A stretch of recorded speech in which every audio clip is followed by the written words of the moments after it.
They got me feeling like I'm academics. Can't. Let's get into this. Is James Harden Aaron Hernandez? So there's a basketball player named Moses Malone, okay? He has had a son named Moses Malone Jr. Recently, he leaked the deposition of James Harden from a case he had versus James Harden. Do you delete any now, according to him, I'll give you the brief of it, then we'll kind of get into, the stuff. He believes that because of a dispute he had with James Harden paid some guys or incentivized some guys to come beat him up and rob him. And he feels that James Harden is a menacing figure who uses his NBA salary to do street shit. There's a whole deposition out here. We could point out a few select pieces in a second, but it is important that we kind of like try to get the opinion or the point of view from this guy who, he's claiming that. Oh, okay. Is this when James Harden? This is the videotaped deposition of James Harden in the matter of Moses Malone Jr. versus V Live at Vintage Steakhouse LLC, DBA V Live Houston, in the 151st Judicial District, Harris County, Texas. My name is Joseph Acosta, and I am the videographer. I'm present on behalf of Stratus Legal. The court reporter is Samantha Downing, also present on behalf of Stratus Legal. Counsel now state their appearance and firm affiliation for the record. George Fair on behalf of Moses Malone Jr. Nathan Aneri on behalf of Moses Malone Jr. Matt Mahoney on behalf of Moses Malone Jr. Derek Penn here for V Live. And Rusty Harden on behalf of James Harden. Will the court reporter please swear in the witness and we may proceed? Well, the witness ring fine. Yes. Yes. Okay, let's get into the middle of it. Because of Moses Malone getting beat up. Okay. Have you ever met Moses Malone Jr.? No, I've never met him. Okay. Have you ever communicated with Moses Malone Jr.? No, I've never communicated with him. Have you ever communicated with Moses Malone Jr. via Facebook or text message or any type of media whatsoever? Never. Okay. Do you know who Iman Sherry Molo is? Yes. Okay. I do. Who is Molo? Iman Sherry Molo. Okay, they're going to describe some of the people who supposedly beat him up. I'm trying to see if we get some good stuff here. Well, that's fine. Just as long as we can have it for getting phone records. Okay. I want to play, because he's not going to just say, oh, we beat him up. There's a dog-faced Moses Malone interview where he kind of breaks it down, and I think we should go to that. Of yard.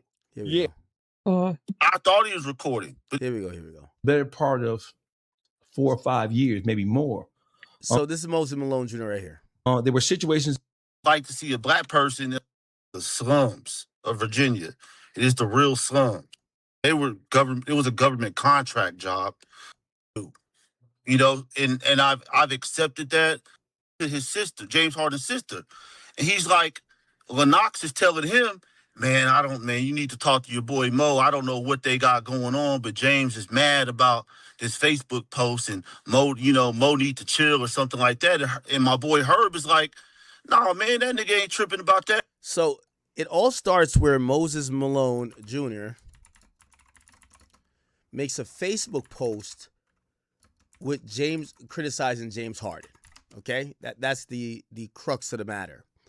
Okay, he published a 2016 Facebook post criticizing the Star because the Star was charging $249 for kids to attend this youth basketball camp. Let me see if can we find the. I want to show you it. Okay. It's probably not going to show the screenshot, but I have seen the screenshot. Yeah. So he basically said, the post was saying, yo, James Harden's a piece of shit because he's charging $250 for a basketball camp. And he's a millionaire. And James Harden finds out about the post and he's not happy. Like, y'all, we should sit down, let them niggas smoke a blunt with each other, talk this shit out and be over with. And he said, he's like, all right, I'm going to go back to James. He goes back to James and tells James this. James tells that nigga, man, fuck you. You sound like you sleeping with the enemy. And he told that nigga, this was his exact words. He said, you tell that nigga my money go forever. That's what he said, right? So I'm like, I'm thinking this shit, all right, cool. Maybe this shit's over with. So Herb's like, man, don't worry about that shit, man. He'll get over it, but thinking this shit's over with. I'm just being honest with you. Okay. All right. So the next day, it was a party. This guy named, he goes by, his real name is Gary Womack, but he goes by Dion out here. He's fake ass blood gang member, nigga. Right. And he had a birthday party. So I get to the birthday party. They're all at the party hanging out. I get a text message from DJ Eric. And dog, you kind of know a little bit about who this guy is, right?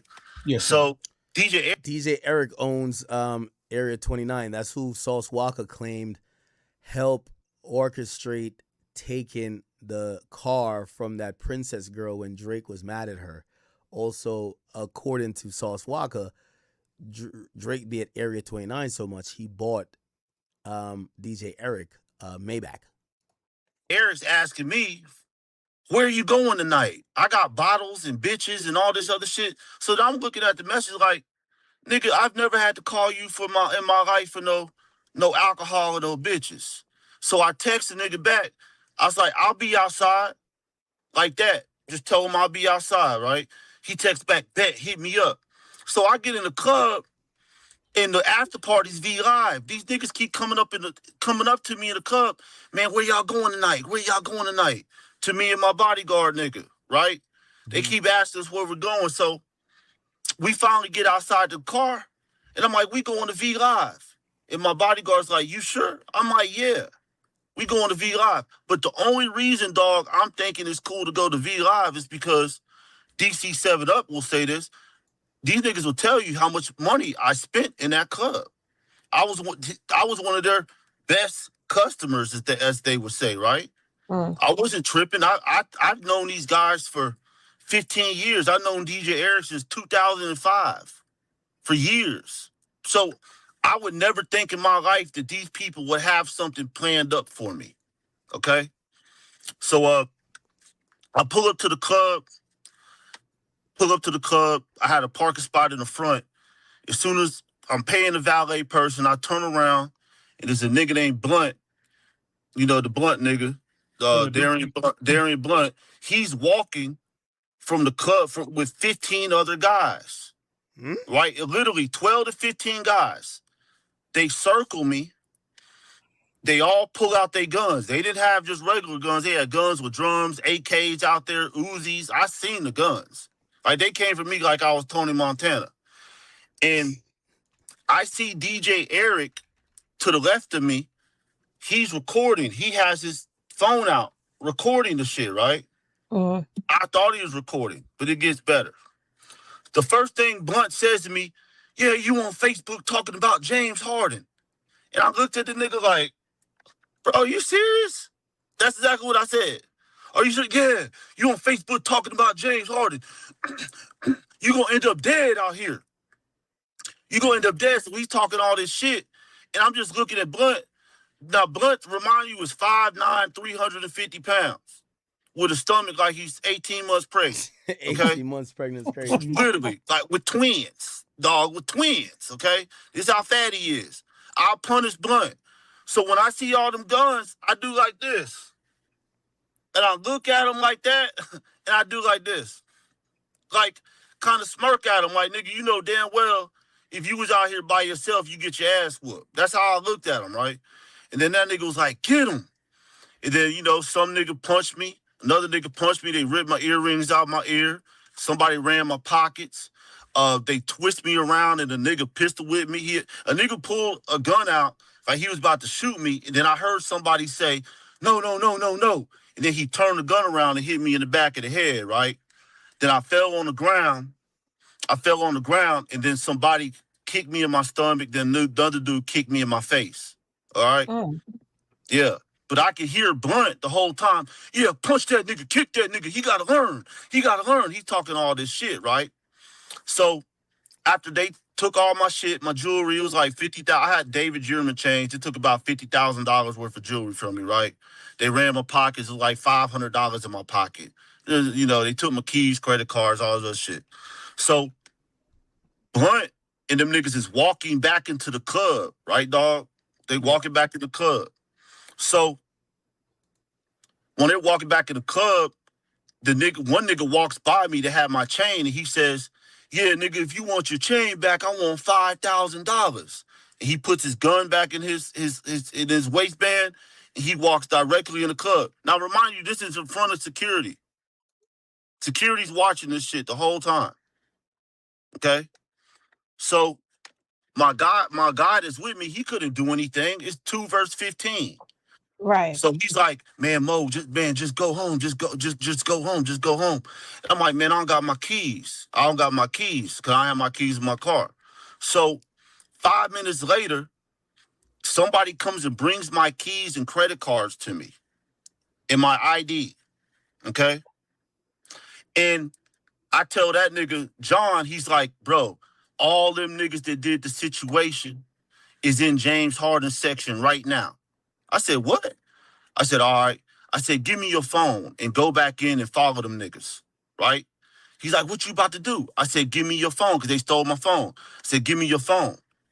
Go back in and follow them niggas." So when he goes back inside, I go up to the security and I tell them niggas, I said, "Hey," and this is on everything. I said, "Y'all better go inside and get my fucking jewelry." And you know what they told me, dog? V Live's gonna open with or without you. I said, "Oh, okay. Bet." I said, "Bet." So I went into my car, hooked my iCloud up to my car, and I found a number that is high-level person in Houston, and they directed me what to do. And they were like, "We're gonna send every police unit up to V Live right now. I just need you to call 911." So I call 911, and they come up to the club. First 2 cops pull up. I see the security guard in the front dash on the inside. He must have went to go tell Blunt that the police was there, right? Mm-hmm. But by the time Blunt took the tapes out the back, went through the back door. Well, by the time the police got there, dog, they had like 40 to 50 cars out there. People thought that somebody died. They had both sides of the street. You couldn't get up and down the street. That's how many cop cars were there. They locked everybody in the building. There's a officer named Officer Bettinger. When I'm standing outside, he comes running from the back. He's out of breath. His first thing he says is, I just had to give chase to James Harden. I caught him running out the back door trying to get in his Sprinter. What? And I made him go back in the club. Yeah, that's what the officer says, right? So he's like, "I think he has something to do with this." This is exactly what the officer says. So what they did, they made everybody come out the building. You had to swipe your ID. There was 450 names in there. You had to swipe your ID, and when you walk by, I get to look at you. So I seen 3 of the niggas in the issue, pointed them bitch ass niggas out. Like it was him, right? They put them niggas in cuffs. So they finally let the club go. They take me to another location for me to identify them niggas. I identify them niggas. You know what I'm saying? And then, the night's over. So I'm telling my bodyguard nigga, I'm like, "Hey, dog, you need to go to your house and pack up all your shit. We out of here." Because I already knew what was coming. You know what I'm saying? So I went to the house. I had my homegirl pack up my crib. I packed up my cars, and we rode out to Arizona. So that's how that happened. All right, I'm sorry, Doc, I just want to ask a question. So were the people at V Live, they were familiar with who you was? I think I watched a news clip earlier, and it said like you were in a video on their social media page, like on the previous night, like throwing money. So they knew who you was. Oh yeah, they knew. Yeah, they knew who I was. Good, bro. They knew me. That's wild. So here's the thing: when the DJ nigga that I thought was recording, he wasn't recording. He was on FaceTime call, right? And the way this was confirmed is the Molo girl, who's James Harden's lady. She got paperwork. It's on my page. And she testified that, well, this is what she did. Before the trial, dog. So I'm sorry, let me back it up. Well, I get to Arizona, right? So this is how I'm put something together. I'm sitting there with the security guard. Guess who the first nigga that called my guy was? Who? Jay Prince. He has him on speakerphone. I'm listening to the nigga.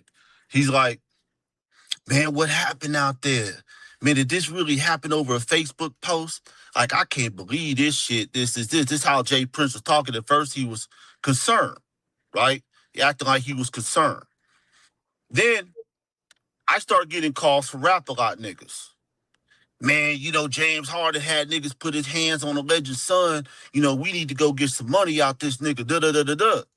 So I'm saying to myself, man, I'm not doing that shit because that's extortion. That's extortion. I think Dog knows that. Y'all know that. That's extortion. If you go to if you go to a nigga and say, yeah, we know you did this, you need to pay up, or this nigga's gonna go to the laws, then that's extortion. Not with that play. Sounds about right to me. I don't know what else to call it, but yeah. So I was like, nah, I'm not gonna do that shit because I'm not even with that type of stuff. I'm gonna do this shit the right way. So maybe a few days later, I get a call from that same guy, Herb Baker. He says, man, why did Jay Prince people call me? He want to have a sit down with you and James Harden. And I told Herb, I said, I appreciate the invitation, but I respectfully declined. Tell Jay Prince there's no beef or nothing. I just felt like, dog, if my dad was alive, he would have never called my phone. So why would I sit down with you? I don't want to. I'm not doing those sit downs with no niggas that play with my life. Ain't nothing to sit down and talk about after you run a play like that on me. Right. So So at this point, right? Because I don't want to skip too far ahead because I know some of the details, right? But so you actually see three of the individuals who allegedly, assaulted you or whatever and took your jewelry, pointed them out. The police took you to another undisclosed location to identify them or whatever. What happens after that? That's what I said. I got it. I told my boys, like, I'm gonna take him home to go get it, to pack his shit up. I told him pack his shit up, as much as he can. I went to my crib. I packed up my shit, and I loaded my cars up, and I got him over back to my house, and we rode out to Arizona. That's what happened. So it was something in you that told you that you had better get the fuck up out of there. What was it? What happened? How did we go from that happening and then with James Harden and his crew involved with it? Why did you feel like that you had to leave a place that you basically grew up in? Because I knew what type of people I was dealing with. These are gang members. They were called the Taliban. They were affiliated with the Bloods. And then I already knew how dirty these niggas was. So think about it. If they just did that and they think they going to prison, what happens if they see me outside the next time? I'm not stupid. You know what I'm saying? Because they knew I called the police. So I know how niggas like that play. I'm gonna get as far as way, and then I didn't want them to tamper with my witness. You know what I'm saying? The guy that I had with me, because they would have tried to get at him somehow in the streets. And he was a nigga that was in the streets.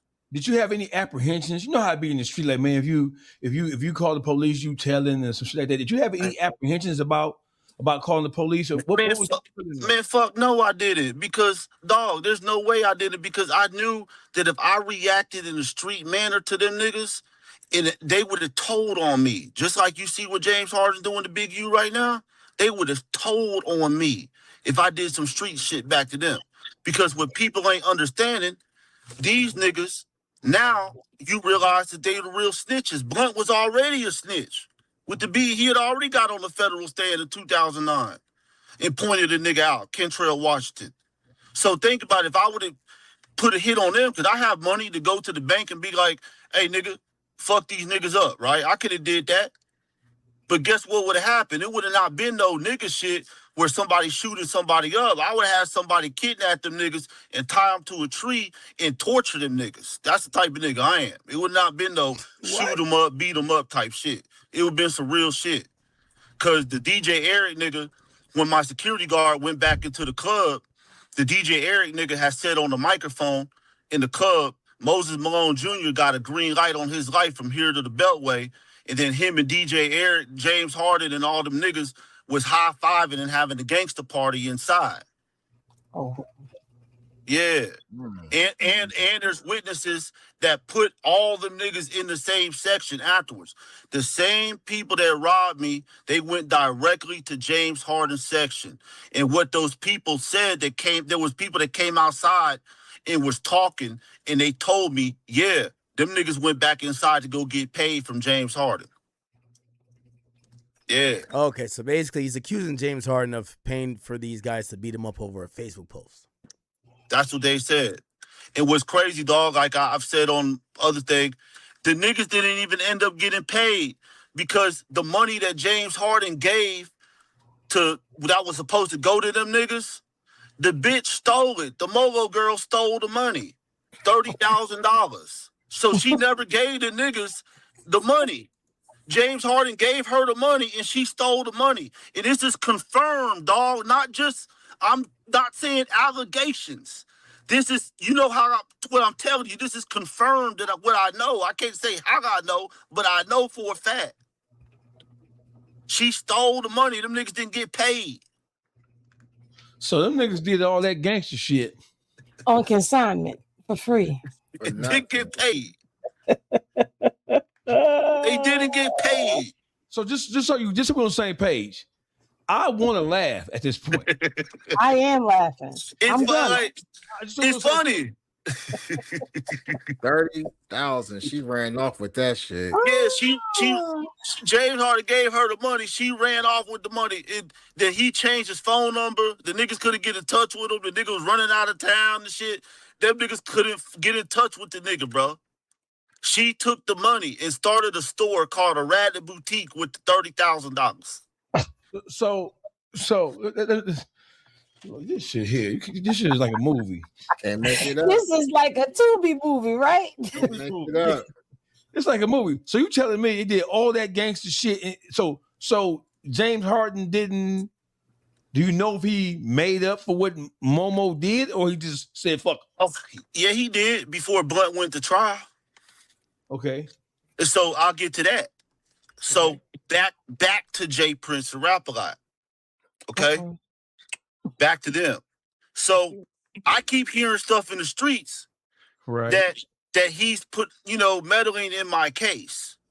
So I know a third party, Quanell X, that's friends with Candace Matthews, Dr. Candace Matthews, that lady. So I was cool with Quanell X, who Quanell X stole $25,000 from me. Okay? On everything. He took me down. He said he was gonna help me out. He was gonna help me fix the situation, get me an attorney, all this bullshit, and then he shited me and took my bread. That's cool. Cause at that time I had millions of dollars. So I wasn't tripping about 25,000. I just said, you know what, nigga, you wanna do some fuck shit like that, you keep that shit. You know what I'm saying? But I already know what type of nigga you are. But Quanell X, he must have felt like he was indebted to me.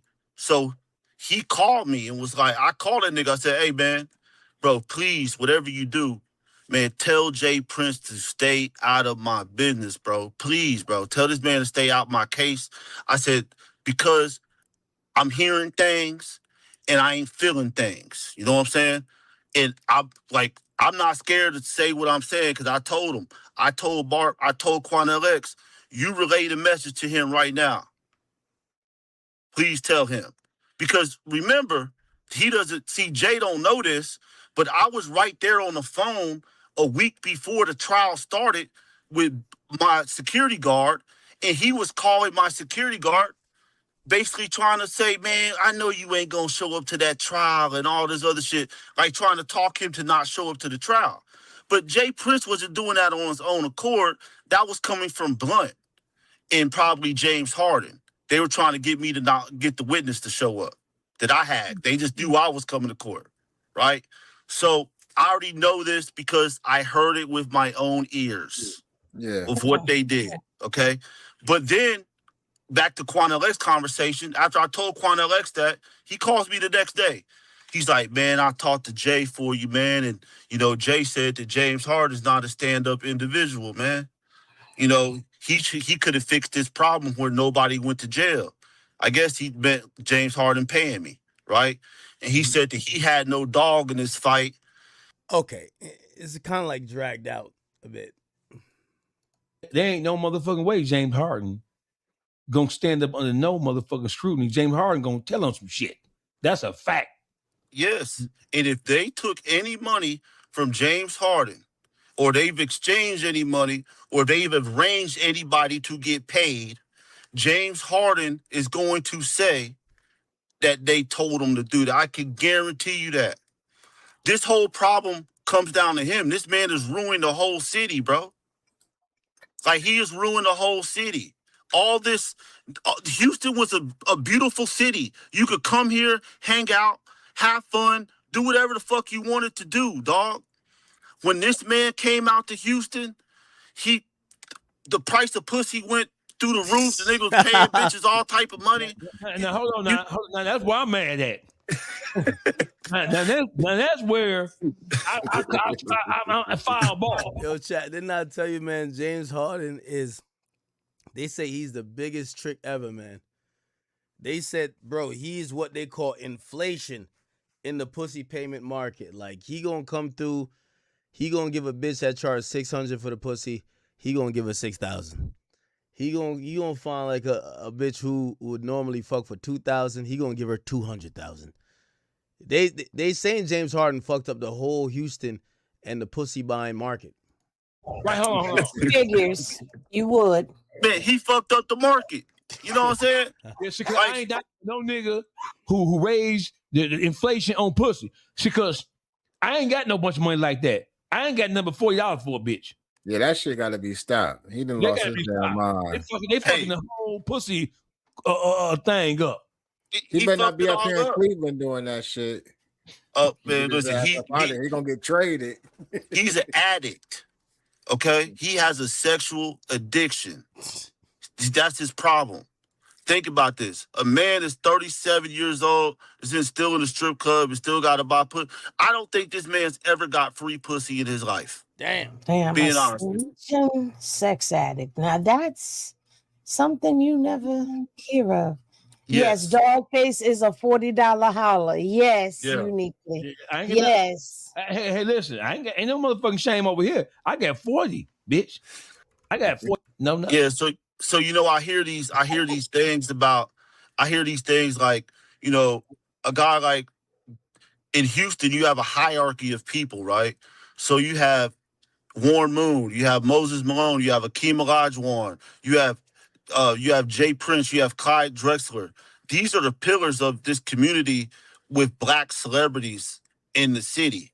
So for me to feel like, or to think that these guys sided with somebody that's not even from Houston, it feels personal to me, because I would never do that to them. You feel me? And they did that just because James Harden has a bag. Houston is a city with dick riders. So you can move to Houston and I could throw some chains on you, jewelry, you go to the club, throw some money up, they gonna be kissing your ass the next day. So you understand? You're gonna be the man. Let me ask you a question, Mo. So watch this. So this is going to be the most complete interview that you shock or they based on what you did to Hudson. 2 or 3 of the people for this shit, these niggas judge you.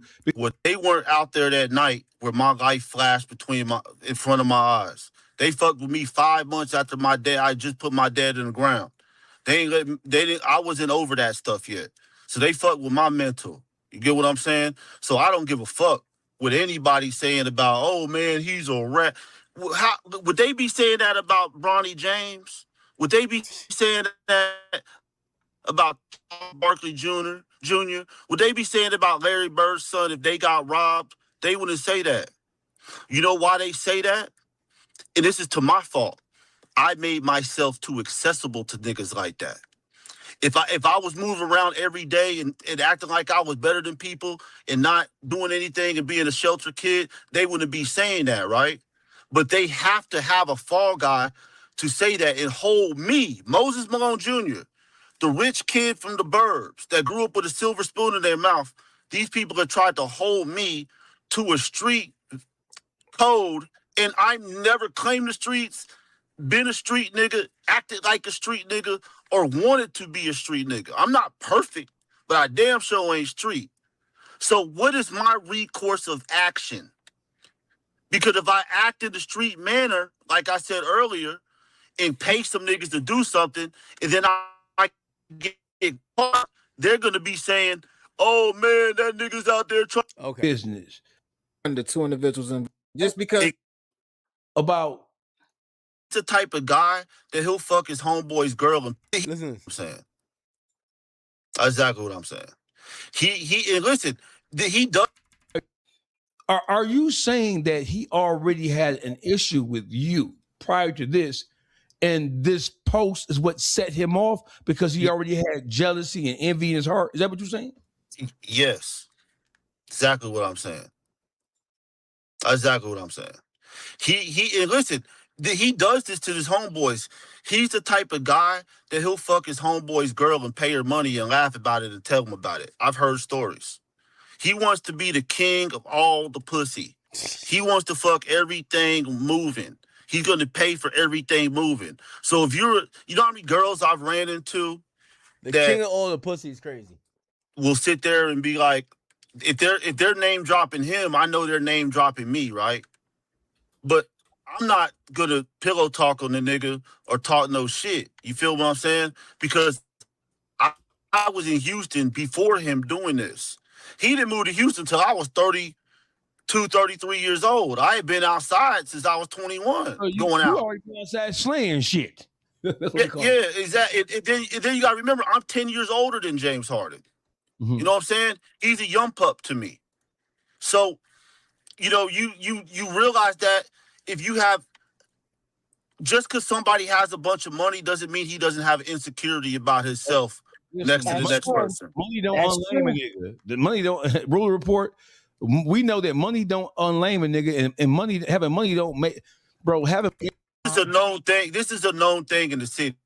This ain't like, man, Moses just making some shit up. And people will tell you, like, I don't have to sit there and say. I have to answer. So the brother, so Real Spill said, how is he a threat to a big spender? People who are most of, and they look the same, suck a duck at. Because the first thing a rich nigga's gonna hate on the broke nigga, he gonna say niggas hate on them. A lot of them, right? So and you know how many rich niggas hate on broke niggas? Because the first thing a rich nigga's gonna hate on the broke nigga, he gonna say, "Oh, bitch, you fucking with that nigga? He broke.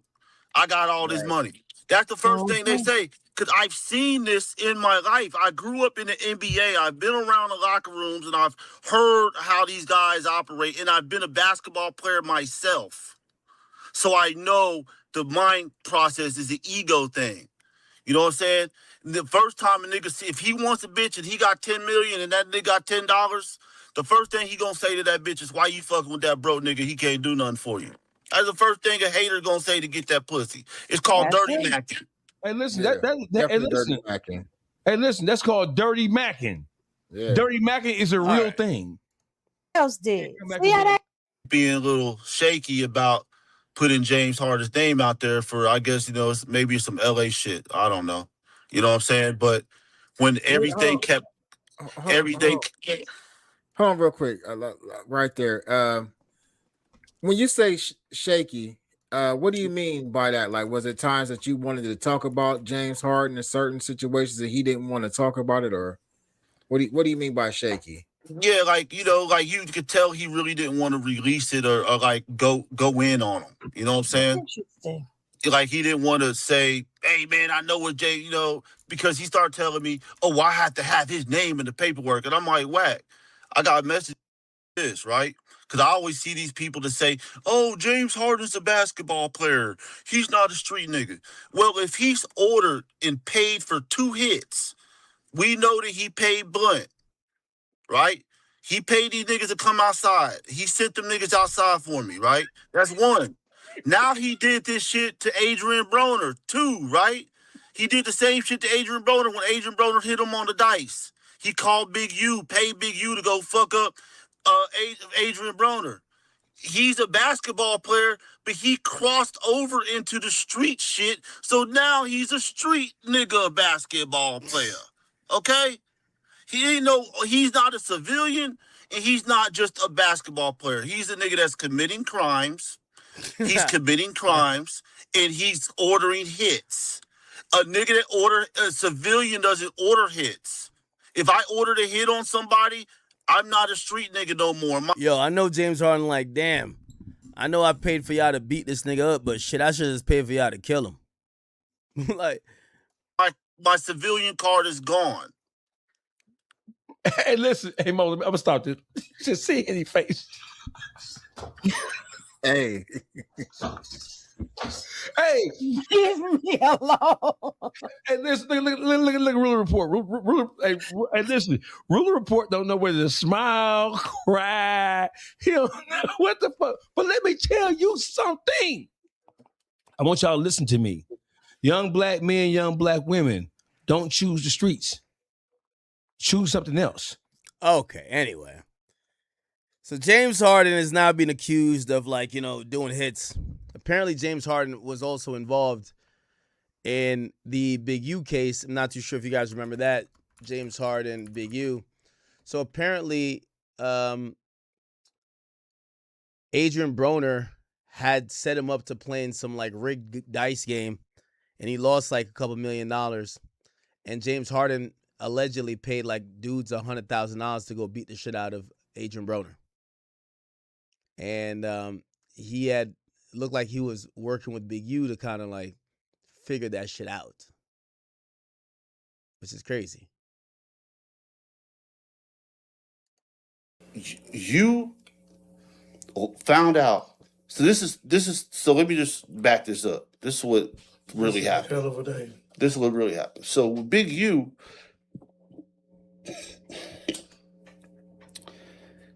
James is gambling. He's a big gambler. He's gambling with Adrian Broner. Yeah, I seen that. Adrian Broner popped him out of $1.5 million. And he popped another basketball player who I believe is John Wall out of $5 million. Okay? Yeah. So what happened is that, Big U went to Adrian Broner because Adrian Broner is the player, the boxer, right? And Big U went to Adrian Broner and said, "Hey, I know you popped this on the dice. I need some of that." And Adrian Broner told him, "Man, you, I ain't giving you shit." Yeah. So what's Big U do? Big U goes, I gotta hear that story. And you found out. So this is. So let me just. And this episode is brought to you by. I'll turn my phone on. Here we go. LAMTFG believes are victims of extortion. Now let me stop right there. Why would FBI Houston be interviewing anybody? And this is an LA case. Yeah. So that means right there it's in Houston. Why would Adrian Broner popped him out of $1.5 million? And he popped another Damn, Adrian Broner was a finesser, huh? Basketball player who I believe is John Wall out of $5 million. Okay? Yeah. So what happened is that, Big U went to Adrian Broner because Adrian Broner is the player, the boxer, right? And Big U went to Adrian Broner and said, "Hey, I know you popped this on the dice. I need some of that." And Adrian Broner told him, "Man, you, I ain't giving you shit. So what's Big U do? Big U goes right back to James Harden, and the other guy says, hey, man, you know you got popped on the dice with funny dice, right? I get your money back. So now, if you hear that you got popped for 1.5 and the other finds out he got popped, right, for that, I got 100,000. Go beat that up to go get the. Now, this is the same thing that he did to me allegedly over Facebook posts. He paid Big U $100,000 to go get his money back. They ran down the federal paperwork says that they ran down on him and beat him up to get a portion of the money back. But this is where it gets funky. When Big U got some of the money back, he didn't take it back to James. He kept it. What's James going to do to Big U? Talk to the laws. What's he going to do? Big U's the rolling 60 Crip leader. And see, and I can show you, like, I'll turn my phone on. Big U being rolling 60 Crip, this is what he does, extort, run down on them, get their money. You get what I'm saying? Yeah. And charge to do something. Mm-hmm. Well, here's the thing. Are you a snitch now, James? If the feds come to you, you pay this $100,000 to go get your money back, to do you a service. That this gets popped into RICO, and when the feds come, you sit down and tell them? You told? Oh, James Harden supposedly telling the RICO. Then you want to play victim and act like he extorted you out the 100,000? Big U didn't extort him out the 100,000. He willingly gave him that money. Think about it. To get his. Why would Big U have to extort him out of money to go get his money back? That's not what happened. He gave him the money to get the money back. Then when it got caught, whoever went, the other Crips that went to go see Broner, one of them ended up being a federal informant. Then told the feds who gave them the money for what. Then they went to James Harden, sat down with him, and then there you go. Okay. Okay. All right. All right. So James Harden could be in for a doozy.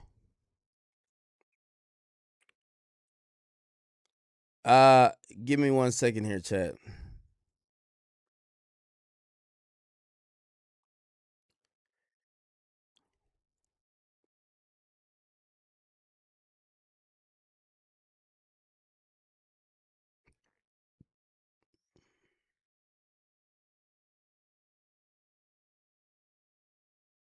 Okay, is this a full deposition?